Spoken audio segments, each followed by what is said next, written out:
Sentence patterns: how spoken English is actually built.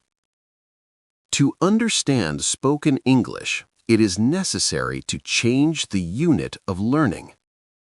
Most learners believe the basic unit of language is a word. In real spoken English, the basic unit is a sentence pattern. Words by themselves do not create speech.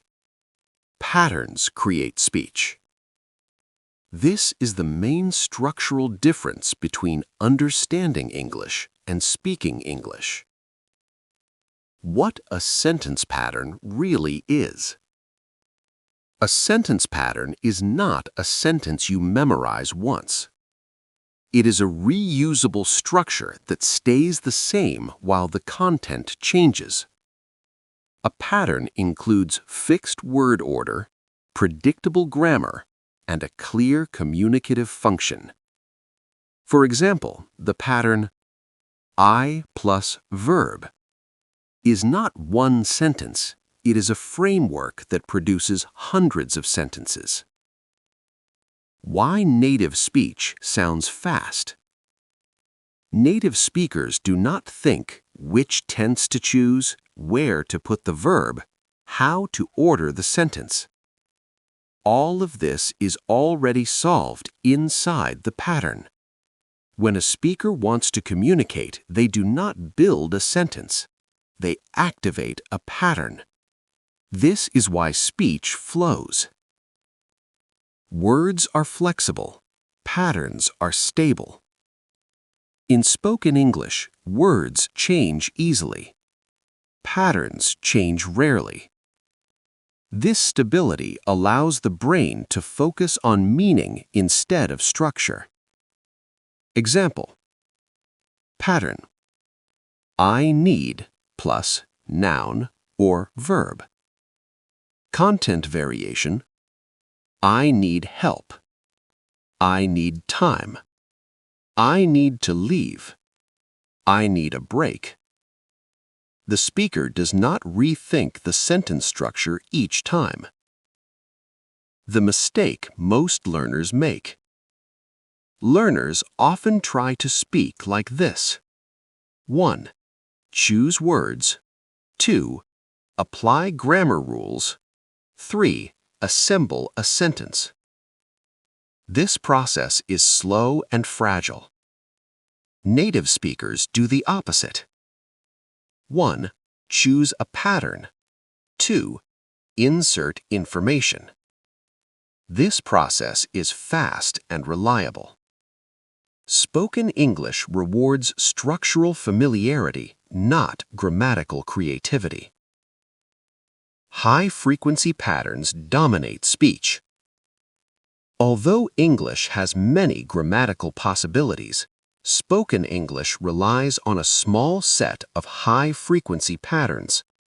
Examples include I work, I need, I want, I have, I feel. These patterns appear constantly in daily speech. At work, in stores, in casual conversations, in service situations. This repetition is not accidental. It is how spoken language remains efficient. Pattern frequency versus grammar variety. Grammar books often present many forms equally. Spoken English does not use all forms equally. Some patterns appear thousands of times. Others appear rarely. Fluency comes from mastering the most frequent patterns, the simplest structures. Advanced forms exist, but they are not central to everyday communication. Patterns carry meaning. Patterns are not empty grammar shells. They carry functional meaning. For example, I want, desire, intention. I need, necessity. I have, possession or experience. Listeners understand the function immediately, even before the sentence ends. This predictability helps communication stay smooth. Why patterns are easier to remember. Patterns are easier to remember than isolated rules because they repeat often, they appear in real situations, and they carry clear meaning. Memory works better with structures than with abstract explanations. This is why learners often remember phrases more easily than rules. Spoken English is pattern-based, not rule-based. Rules describe language after it exists. Patterns explain how language is actually used. Spoken English prioritizes clarity, speed, and continuity. Patterns support all three. Rules support correctness, but correctness alone does not create speech. Structural safety in conversation. When speakers feel uncertain, they do not invent new sentences. They return to simple patterns, familiar structures. This is true for both native and non-native speakers. Spoken English values reliability over complexity. Key insight of Part 2. Spoken English is not produced by combining words freely.